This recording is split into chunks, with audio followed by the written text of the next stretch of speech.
Bonjour mes frères et mes sœurs et bienvenue à l'émission d'aujourd'hui, Jour de culte. Aujourd'hui, la prédication d'aujourd'hui, le thème d'aujourd'hui sur l'émission Jour de culte, nous allons parler de la grande ville de Nénéve. Alléluia. Et cette histoire nous raconte et nous parle de nous repentir, car la ville de Nénéve est décrite dans la Bible, frères et sœurs, comme une grande ville. Et comme toute autre ville païenne éloignée de la volonté de Dieu, elle fut une ville livrée à l'idolâtrie. Ainsi qu'à tous les actes contraires à Dieu que chaque religion contient, dans le cas de cette ville de Nénéve, la déesse connue sous le nom de Astar, ou la bienveillante, était populaire dans cette ville. Et la plus grande déesse du panthéon mésopotamien, car son image était d'une femme, avec le respect que je vous dois, une femme nue, avec une paire d'aigles et des pattes déformées semblables à celles des oiseaux. Alléluia. Et nous voyons dans ce thème-là de la grande ville de Nénéve que cette déesse, elle est également connue comme la déesse babylonienne de la beauté et de la sensualité, qui se complaisait dans des actes d'amour charnel, et pour assurer sa vénération de son culte, les vierges étaient consacrées au service du temple, les consacrant avec le respect que je vous dois, à la prostitution sacrée. Les Sumériens l'appelaient Inyahar, mais elle reçut le nom d'Istar des Assyriens et des Babyloniens sous le nom d'Astarte. Et elle s'est répandue en Phénicie, en Syrie, en Palestine et en Arabie. Elle est l'ancêtre de l'Aphrodite grecque et de la Vénus romaine. On dit qu'elle était aussi la déesse de la guerre, notamment en Assyrie, où elle est réprimandée comme l'épouse d'Assur, dieu guerrier et créateur de l'univers. Tout cela nous parle des faux dieux et des déesses. Voilà la ville de Nénéve. Comme elle était païenne, elles adoraient la déesse et elle avait d'autres dieux. Et c'est pourquoi la grande ville de Nénéve allait souffrir le jugement de Dieu pour cette cause. Car dans le livre de Jonas, chapitre 3, verset 1, nous lisons la parole du Père, du Fils et du Saint-Esprit. Voilà ce que dit la parole de Dieu. Jonas obéit à Dieu. Dieu parla encore à Jonas en lui donnant cet ordre. Lève-toi, va à la grande ville de Nénéve. Annoncez-leur le message que je vais vous donner. Cette fois, Jonas obéit à Dieu. Il se leva et partit pour Nénéve. Et dans cette ville était si grande qu'il fallait 3 jours complets pour la découvrir dans son intégralité. Jonas entra dans la ville et pendant toute une journée, il annonça dans les 4 jours, Dieu va détruire cette ville.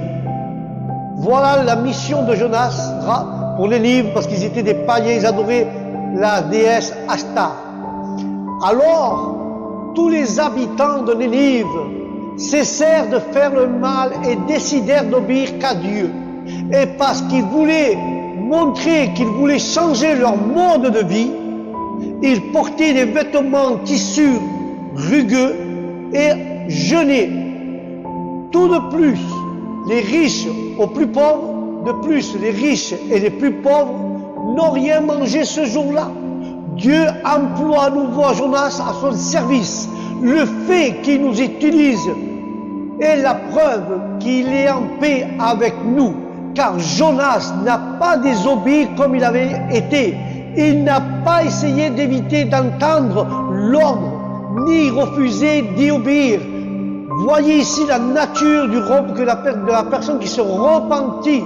C'est le changement de notre façon de penser et de nos manières, et un retour à notre travail et à notre devoir envers Dieu.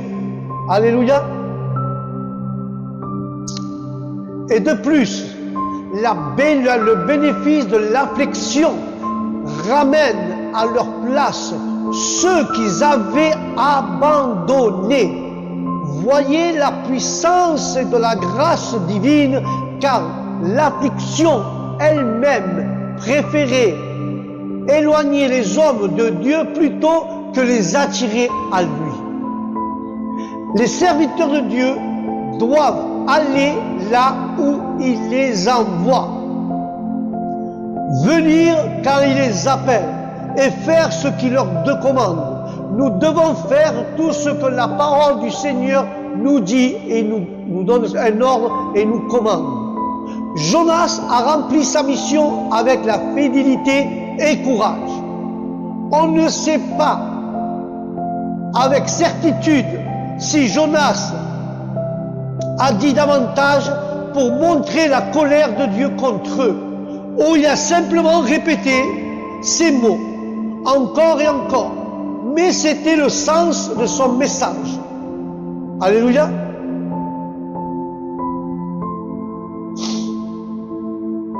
C'était le sens du message de Dieu. Puis, 4 jours, c'est long pour un Dieu, juste pour retarder ses jugements.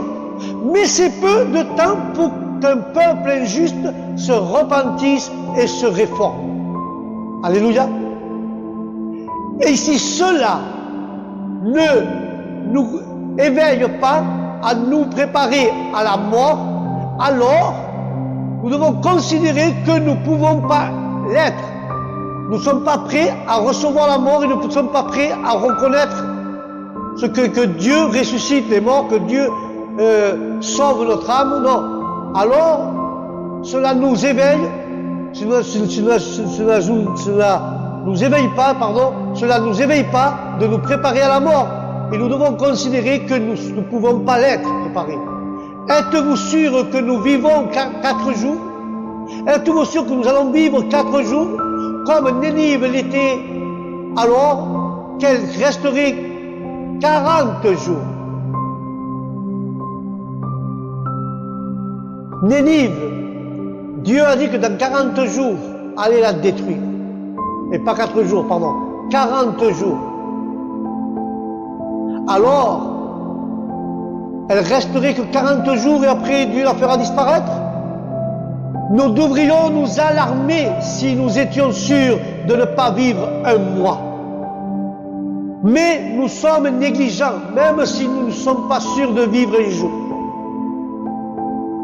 Alors Dieu voulait, s'il ne se repentissait pas le peuple de Nénive, il voulait dans 40 jours détruire Nénive. Car la plus grande ville de Nénive allait souffrir le jugement de Dieu. Dieu est conscient du péché de l'homme. Dieu, en tant que juste juge, punira le péché des hommes. C'est un Dieu miséricordieux envers le pécheur, car il a donné à la ville le temps de se repentir. Il lui a donné 40 jours pour qu'il vienne à la repentance. La grande ville de Nénive a entendu la prédication de Jonas, et cela est évident, puisque le texte dit qu'ils crurent en Dieu. Ils étaient conscients que le message que Jonas prêchait était un message très sérieux et très important pour eux. Ils n'ont pas laissé leurs idées fausses ou leurs préjugés d'être un obstacle à la considération du message que Jonas leur a prêché. Alors, tous les habitants de Nénive cessèrent de faire le mal et décidèrent d'obéir qu'à Dieu seul. Et parce qu'ils voulaient montrer qu'ils voulaient changer leur mode de vie, ils portaient des vêtements en tissu rugueux et ils jeûnèrent.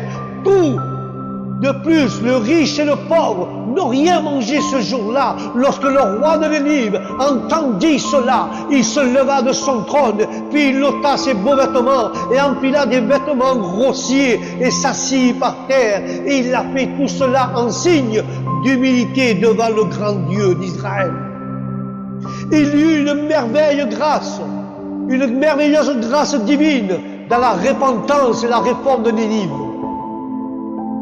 Condamné, il condamne les hommes de la génération évangélique.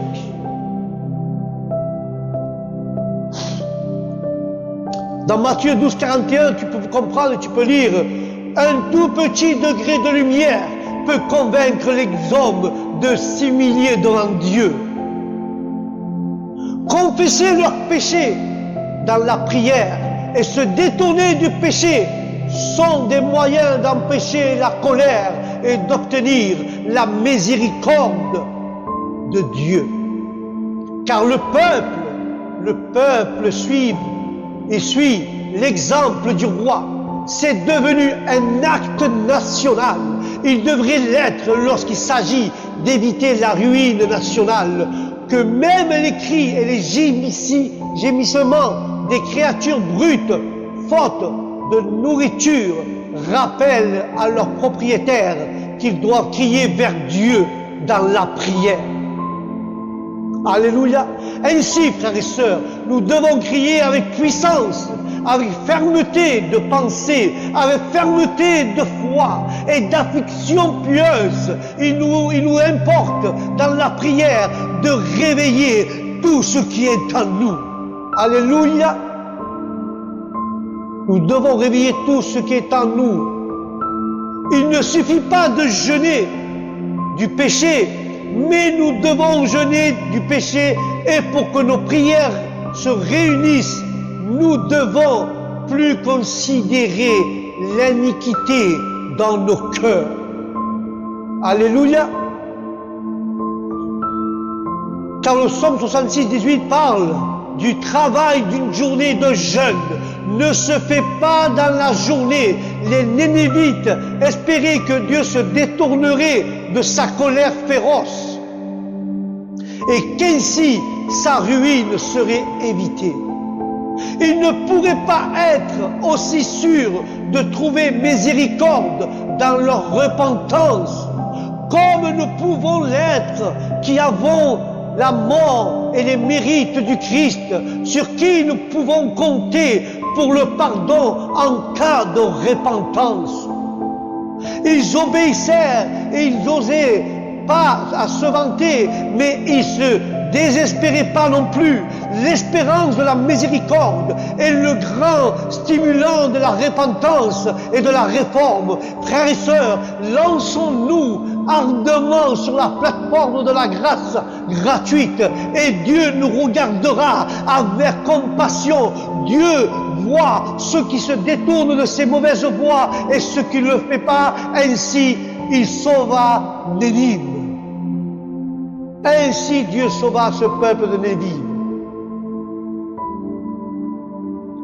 Mes frères et sœurs, quand nous lisons aucun sacrifice offert à Dieu par expier le péché, mais il ne méprisera pas un cœur brisé et contrit, comme celui qui avait alors les Nénivites. Car la grande ville de Nénive se repentit de ses péchés. Encore une fois, nous voyons le repentir de ces gens, proclamant le jeûne et s'habillant de silicone. La foi et la repentance ne sont pas des sentiments ou des états mentaux affectueux. Non, mais ils produisent du fruit. Elles produisent un changement radical chez les personnes qui font l'expérience.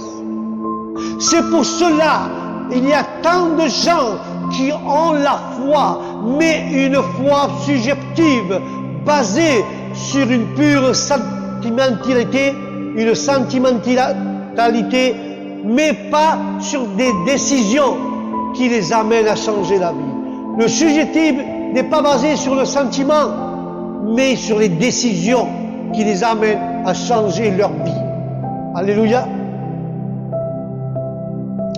Une telle repentance doit être accomplie par tous les hommes, qu'ils soient de simples citoyens ou même des rois ou des dirigeants. En raison de leur repentance, Dieu leur pardonnera. Et je vais conclure avec cela pour cette émission Jour de culte. La conclusion d'aujourd'hui sur ce thème, la grande ville appelée Nénive, sur sa repentance, la conclusion c'est celle-ci. La Bible nous montre que le péché n'est pas un problème spirituel dont souffrent seulement certaines villes ou individus, mais tous les hommes souffrent du péché. La Bible nous montre que tous les hommes, y compris nous-mêmes, seront jugés par Dieu à cause du péché. Mais la Bible dit aussi, frères et sœurs, la Bible dit aussi aux pécheurs, dans le livre des Actes 2:38, l'apôtre Pierre dit, changez d'attitude et que chacun de vous soit baptisé au nom de Jésus pour le pardon de vos péchés et vous recevrez le don du Saint-Esprit. Repentez-vous de vos péchés et ils seront effacés au nom de Jésus. Amen.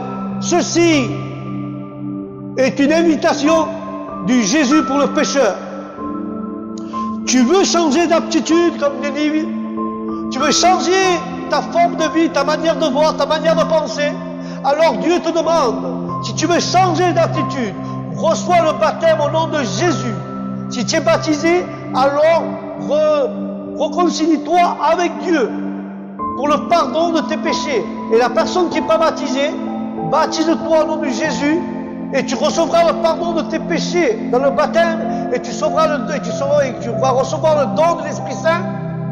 Et Dieu te demande, si tu te répands, tu te repentis de tes péchés, alors tes péchés seront effacés au nom de Jésus. Voilà, frères et sœurs, c'était le thème de ce soir dans le jour de culte. Dieu veut que nous repentions, que nous venons à la repentance comme le peuple de Nénive. Dieu les a pardonnés car ils ont obéi à Dieu. Ils sont repentis avec un cœur sincère. Et Dieu nous dit, si nous voulons changer comme ce peuple de Nénive, nous voulons changer d'attitude, nous devons nous baptiser au nom de Jésus pour recevoir le pardon de nos péchés. Et ainsi, si nous venons repentis de tout cœur envers Dieu et avec sincérité de cœur, alors nos péchés seront effacés au nom de Jésus. Voilà, mes chers frères et mes chères sœurs, je vous dis sur ce, que Dieu vous bénisse, que la paix de Dieu soit dans vos maisons, dans vos familles. Je vous dis à la prochaine réunion du programme Jour de culte. Dieu t'a fait une invitation ce soir. Si tu veux changer d'attitude, ça ne tient qu'à toi. Repens-toi au nom de Jésus et Dieu effacera tes péchés. Sur ce, que Dieu vous bénisse et je vous dis au prochain programme, Shalom.